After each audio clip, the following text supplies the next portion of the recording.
Hello everyone, welcome to this video. My name is मेघना and I hope आप सभी बहुत अच्छे होंगे और अपने एग्जाम्स के लिए अच्छे से तैयारी कर रहे होंगे। देखो गाइज, ये जनवरी से लेकर जो हमारा ये अब मई तक का टाइम होता है, ये बहुत ज्यादा इंपॉर्टेंट होता है अपने सिलेबस को कवर करने के लिए। और अगर आप एक कंप्लीट बिगिनर भी हो ना, तो भी आपके लिए टाइम सफिशियंट होता है किसी पर्टिकुलर सब्जेक्ट को अच्छे से कवर करने के लिए और अपना प्रीलिम्स के लिए अच्छे से तैयारी करने के लिए, मेंस के लिए तैयारी करने के लिए। बिकॉज आफ्टर मई का जो समय होगा वो आपके नोटिफिकेशन का टाइम होता है, एग्जाम्स का टाइम होता है। वन बाय वन आपको एग्जाम्स की नोटिफिकेशन देखने को मिलती है और उस समय आप थोड़ा एग्जाम प्रेशर में भी रहते हो, तो वहां पे इतने अच्छे से सिलेबस कवर नहीं हो पाएगा जितना अभी हो पाएगा। तो अभी अगर आप ये सोच ही रहे हो कि कब से शुरू करें, तो आज से ही स्टार्ट कर लीजिए। ठीक है, नोटिफिकेशन का वेट नहीं करना है, बिकॉज आफ्टर नोटिफिकेशन आपको मॉक टेस्ट भी देने हैं, उनको एनालाइज करना होता है, उनको समझना होता है, अपने वीक एरियाज पे ध्यान देना होता है, इंप्रूवमेंट लाना होता है। राइट, तो अभी आपके पास ये समय है कि आप सिलेबस को अच्छे से कवर करें, इंपॉर्टेंट टॉपिक्स को अच्छे से कवर करें और बहुत सारी चीजों पर ध्यान दें जो कि आपके लिए इंपॉर्टेंट होगी एग्जाम्स को निकालने के लिए। ठीक है, तो ये चीज याद रखिएगा। आज की वीडियो उन सभी स्टूडेंट के लिए काफी इंपॉर्टेंट रहेगी जो एसबीआई पीओ 2026 को टारगेट करना चाह रहे हैं या फिर ऑलरेडी प्रिपरेशन करना स्टार्ट कर चुके हैं। तो स्टार्ट से लेकर एंड तक जरूर देखिएगा। वन बाय वन इस वीडियो के अंदर हम किन चीजों पे बात करेंगे। सबसे पहले हम डिस्कस करेंगे गाइस, क्या वेटेज रहता है रीजनिंग का आपके एसबीआई प्रीलिम्स के अंदर, वेटेज रीजनिंग का मेंस के अंदर क्या रहता है, और दोनों में ही आपके प्री और मेंस में क्या फोकस्ड एरियाज आपके रहते हैं जिसके आपको बहुत अच्छे से कवर करना है, बिल्कुल भी स्किप नहीं करना है। और यहीं से आपको बहुत मतलब क्वेश्चंस इंपॉर्टेंट देखने को मिलेंगे और साथ ही एग्जाम में हाईएस्ट वेटेज इन्हीं टॉपिक्स की रहती है, इस पे हम बात करेंगे। ठीक है, नेक्स्ट यहाँ पे बहुत इंपॉर्टेंट इन्फॉर्मेशन आप सभी के लिए, अगर आप एक कंप्लीट बिगिनर हो तो आप ये ई बुक डाउनलोड कर सकते हो। और अगर आपको नहीं पता कि एग्जाम में कैसे लेवल के क्वेश्चंस आते हैं पर्टिकुलरली, तो ये ई बुक आपको हेल्प करेगा with memory based paper and answer keys. तो आपको यहाँ पे प्रैक्टिस करने को भी मिल जाएगा, साथ में एनालिसिस करने को भी मिल जाएगा और ये कंप्लीटली फ्री है गाइज। और इसी वीडियो के डिस्क्रिप्शन में आपको इनका लिंक मिल जाएगा, वहां से आप इनको डाउनलोड कर सकते हो। ठीक है, सो आप इनको डाउनलोड करेंगे, आप देखेंगे। ठीक है, और एसबीआई पीओ क्लर्क हो गया, आईबीपीएस पीओ क्लर्क होगा, आरआरबी पीओ क्लर्क, ये 3 एग्जाम्स के लिए आपको ये काफी हेल्प करता है। ठीक है, चलिए तो फर्स्ट 2 पॉइंट से स्टार्ट करते हैं, वेटेज पार्ट से। सीधे हम पैटर्न पे ही चलते हैं कि हमारा पैटर्न क्या होता है, उसके हिसाब से रीजनिंग का वेटेज इसके अंदर क्या होता है। 3 सेक्शंस आपके प्रीलिम्स में आ रहे हैं जिसमें टोटल 100 मार्क्स का और 100 क्वेश्चंस का पेपर होता है। रीजनिंग के सिर्फ 30 ही क्वेश्चंस रहेंगे गाइस। ठीक है, 35 नहीं रहेंगे, अब पैटर्न चेंज हो चुका था और अब इसके बाद पैटर्न अभी चेंज नहीं होगा। तो ये मत सोचेगा कि नया आएगा तो फिर से पैटर्न चेंज हो जाएगा, इतना जल्दी जल्दी नहीं होता है। ठीक है, तो ये आपके 30 ही क्वेश्चंस आपके रहेंगे और इसमें 20 मिनट्स का आपको टाइम मिलता है। 20 मिनट्स टाइम का मतलब है कि एक सेक्शन खत्म होगा, सीधे आपका रीजनिंग का स्टार्ट होगा, जैसे 20 मिनट खत्म होंगे रीजनिंग का सेक्शन खत्म हो जाएगा। ये चीज याद रखिएगा, आपको आदत यही बनानी है कि 20 मिनट के अंदर आप इतने क्वेश्चंस तो कर पाओ कि आपके यहाँ पे ओवरऑल कट ऑफ जो है वो क्लियर हो पाए रीजनिंग की हेल्प से भी, क्योंकि यहाँ पे कोई सेक्शनल कट ऑफ आपको देखने को नहीं मिलती है। ठीक है, नेक्स्ट अगर मेंस की बात करें तो मेंस में आपका रीजनिंग एंड कंप्यूटर एप्टीट्यूड लिखा होता है, बट यहाँ पे रीजनिंग के ही क्वेश्चंस आते हैं, कंप्यूटर के नहीं आते हैं। 40 क्वेश्चंस आपके यहाँ पे रीजनिंग के रहेंगे और 60 मार्क्स के आपके टोटल रहते हैं। ठीक है, 50 मिनट्स आपको टोटल यहाँ पे मिल रहा है। ये 50 मिनट्स इनफ होते हैं मतलब इतने क्वेश्चंस करने का कि आप एग्जाम क्वालिफाई कर पाओ। अगर आपने अच्छे से पढ़ाई करी है, अगर आपने अच्छे से प्रैक्टिस करी है। देखो, सिलेबस कवर करना, किसी टॉपिक को समझना अलग है और आपने प्रैक्टिस बार बार करी है वो अलग है गाइज, ये चीज याद रखिएगा। यहाँ कंसिस्टेंसी बहुत मैटर करती है बैंकिंग एग्जाम्स के अंदर।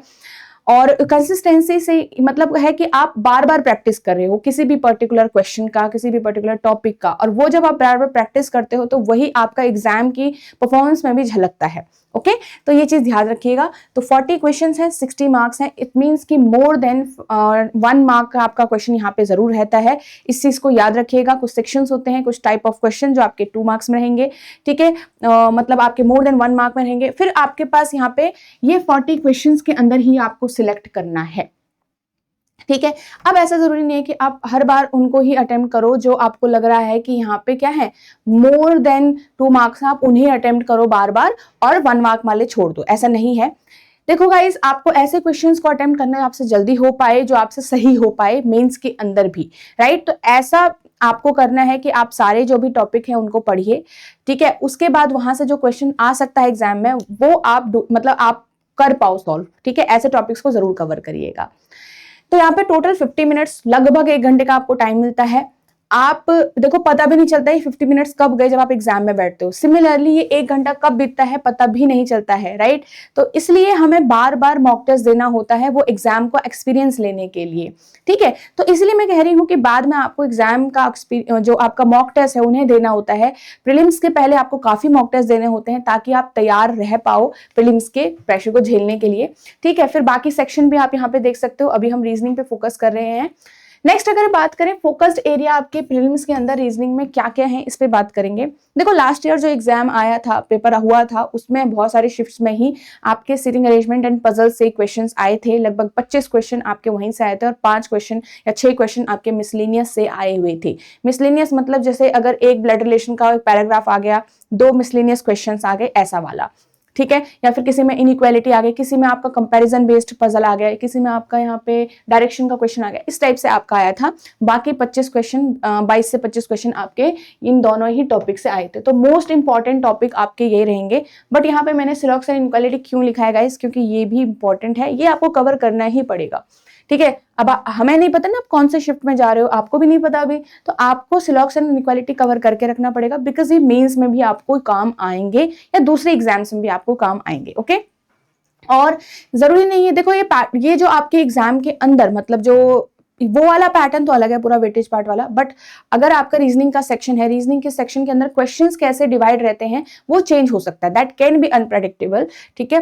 तो ये चीज याद रखिएगा, जरूरी नहीं है कि आपके 20 से 25 के 25 क्वेश्चन फिर से ऐसे आए, और हो भी सकता है, ठीक है। तो आपको क्या करना है, आपको ये करना है कि आपको हर तरीके के लिए तैयार रहना है, बस उसमें के लिए आपको जो मेन इंपॉर्टेंट टॉपिक्स हैं उन्हें कवर करके जाना ही पड़ेगा। और ये टॉपिक आपके मेन में भी यूज होंगे, मेंस के पेपर में, ठीक है। तो आपके सिटिंग अरेंजमेंट पजल सबसे ज्यादा इंपॉर्टेंट रहेंगे, तो इसकी प्रैक्टिस आपको करनी पड़ेगी। मतलब ऐसा प्रैक्टिस कि आप डेली डेली सॉल्व कर रहे हो, daily 2 puzzle, daily 4 puzzle, 5 puzzle, ऐसे करके आप सॉल्व कर रहे हो, तो आपके लिए काफी यहाँ पे आप इंप्रूवमेंट ले आते हो अपनी स्पीड में, अपनी एक्यूरेसी में, क्वेश्चंस को समझने में। यहाँ पे काफी इंप्रूवमेंट आपको देखने को मिलेगा अगर आप कंसिस्टेंट रहते हो इसकी प्रैक्टिस में, तो अलग से इनकी प्रैक्टिस करनी पड़ती है। नेक्स्ट आ गया सिलोजिज्म एंड इनइक्वालिटी, काफी नॉर्मल चैप्टर है, इनइक्वालिटी काफी आसान चैप्टर है। सिलोजिज्म आपका कॉन्सेप्चुअल बेस्ड चैप्टर है, कॉन्सेप्ट समझ गए तो आप एग्जाम में उसको विद इन 30 सेकेंड्स भी आराम से कर सकते हो, ठीक है।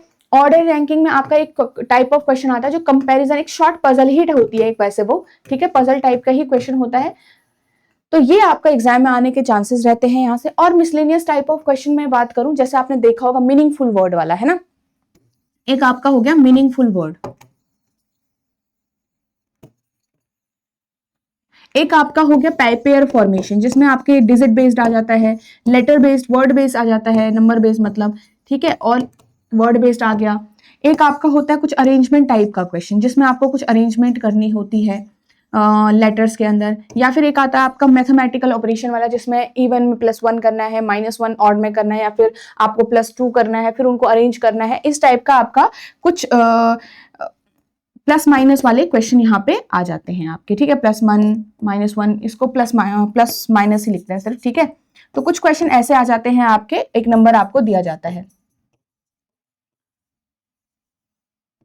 ठीक है। तो ये कुछ क्वेश्चन आपके मिसलेनियस की हो गई, ये भी काफी इंपॉर्टेंट है। अब इनकी ऐसे नहीं कि बहुत अलग से आपको तैयारी करनी होती है, जब आप मॉक टेस्ट दे रहे होंगे तब आपको ये क्वेश्चन जरूर देखने को मिलेंगे, वहां पे इनको अटेम्प्ट कर लीजिए क्योंकि कॉमन सेंस बेस्ड क्वेश्चन होते हैं सारे आपके, ठीक है। नेक्स्ट आपको मैंने बता दिया ये मोस्ट इंपॉर्टेंट टॉपिक है। सबसे पहले सिटिंग अरेंजमेंट पजल की बहुत ज्यादा प्रैक्टिस करनी है और करनी ही पड़ेगी, स्किप नहीं कर सकते बिल्कुल भी नहीं, और गलती भी मत करिएगा। नेक्स्ट आपको सिलोजिज्म इनइक्वालिटी बहुत अच्छे से कवर करना है, और साथ में आपके miscellaneous question, comparison based puzzle, ये मोस्ट इंपॉर्टेंट फोकस्ड एरियाज रहेंगे। अब आपने क्या करना है, अब ऐसा नहीं कि देखो ये चांसेस हाईएस्ट है कि एग्जाम में आएंगे, अब आपको ब्लड रिलेशन का चैप्टर भी कवर करना है, ठीक है, क्योंकि प्रीलिम्स तक आपको जाना ही है, तो ये भी कवर करना है, डायरेक्शन वाला चैप्टर भी कवर करना है, ठीक है। बट ये जो है ये प्रीलिम्स के लिए फोकस्ड है, बट सिलेबस कवर जब आप करोगे तो ये सारे चैप्टर भी आप जरूर करोगे। डायरेक्शन आप चैप्टर कवर करोगे, कोडिंग वाला भी कवर करोगे गाइस, ठीक है। और आपका क्या रह गया इसके अंदर, बाकी तो हो गए, ठीक है। तो ये 3 चैप्टर भी आपको कवर करने जब आप सिलेबस कवर करोगे। अब मेंस की बात करें तो मेंस में मोस्ट फोकस्ड एरियाज आपके क्या हैं। मेंस के अंदर अगर हम बात करें, अगेन सिटिंग अरेंजमेंट पजल्स आपके काफी ज्यादा वेटेज कैरी करता है, बट अब यहाँ पे दूसरे चैप्टर्स भी आपके एग्जाम में जरूर आपको देखने को मिलते हैं। पहले हम ये बात कर लेते हैं पजल और सिटिंग अरेंजमेंट में आपके कौन कौन से टाइप ऑफ क्वेश्चंस आते हैं जिसपे हमें प्रैक्टिस करनी होती है, right. Because sitting arrangement puzzle तो बहुत एक वाइड एरिया हो गया। इसके अंदर टाइप ऑफ क्वेश्चन, इसके अंदर टाइप ऑफ क्वेश्चन आपका सर्कुलर बेस्ड आ जाता है, square based arrangement, triangle based arrangement, linear, uncertain number of persons आपके हो गए, ठीक है, और in linear rose, parallel, rectangular आपकी अरेंजमेंट हो गई, अनसर्टेन नंबर ऑफ पर्संस आपका हो गया, distance plus direction based question आपका सिटिंग में हो गया, कॉन्सेंट्रिक फिगर। ये टाइप ऑफ क्वेश्चंस आपके रहेंगे जो आपके मेंस के लिए काफी इंपॉर्टेंट रहेंगे, ठीक है। प्रीलिम्स में भी अगर मैं सिटिंग अरेंजमेंट की बात करूं तो आपका सिंपल वाला टाइप आता है, बट उनका थोड़ा सा आपका वन वेरिएबल ऐड हो जाता है, जैसे सर्कुलर बेस्ड आ जाएगा आपका, ठीक है, प्रीलिम्स के अंदर। फिर आपका वो आ जाएगा लीनियर वाला आ जाएगा, फिर आपका पैरेलल अरेंजमेंट आ गया। तो ये टाइप के क्वेश्चन, स्क्वायर बेस्ड आ गया, ये आपके ज्यादातर देखने को मिलते हैं, बहुत वैरायटी नहीं देखने को मिले। वैरायटी आपको देखने को मिलेगी मेंस के एग्जाम के अंदर, ठीक है। नेक्स्ट आपका पजल्स की बात करें तो sequence based, designation based, box floor, days month based, year plus age based आपका हो गया, floor and flat based, month date based, uncertain floors, uncertain flats, vacant floors और फ्लैट, इस टाइप के क्वेश्चंस आपको देखने को मिलते हैं आपके एग्जाम के अंदर, ठीक है। प्रीलिम्स में इनका ही बिल्कुल बेसिक रूप आपका यहाँ पे देखने को मिलता है। अब बात करते हैं कि आपके दूसरे टॉपिक्स में, जैसे सिलोजिज्म में बात करें तो रिवर्स सिलोजिज्म के आने के काफी चांसेस रहते हैं आपके एसबीआई पीओ के अंदर, ठीक है।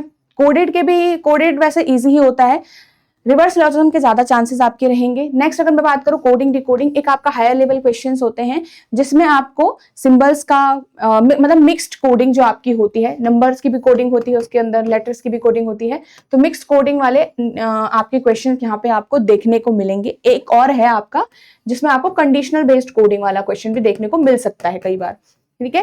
तो ये आपके दो टाइप ऑफ क्वेश्चंस एग्जाम के लिए इंपॉर्टेंट रहते हैं। मशीन इनपुट आउटपुट भी आपका काफी इंपॉर्टेंट है, सीधे सीधे आपको 5 क्वेश्चंस यहाँ से देखने को मिलते हैं गाइस, तो इसलिए इस टॉपिक को ऐसे ही मत जाने दीजिएगा, पहले कोशिश जरूर करिएगा, ठीक है।